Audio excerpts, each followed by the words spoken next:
Subscribe my channel Dreamdrop Tales. एक दिन जंगल में शेर शिकार की तलाश में निकला मगर उसे कुछ हाथ न आया। रास्ते में उसे एक गधा मिला।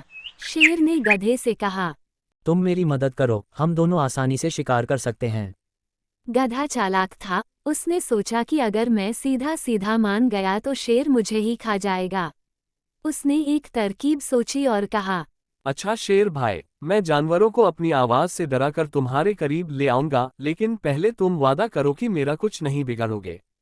गधे ने जोर जोर से रंकना शुरू किया। जंगल के जानवर डरकर इधर उधर दौड़ने लगे। शेर ने आसानी से शिकार पकड़ लिया और खुश हुआ, लेकिन गधे ने शिकार के करीब जाते हुए कहा, शेर भाई, जरा ठहरो, मैं एक और तरकीब से और ज्यादा जानवर भी ला सकता हूँ। शेर लालच में आ गया और गधे को इजाजत दे दी। गधा मौका पाकर भाग खड़ा हुआ और दूर निकल गया।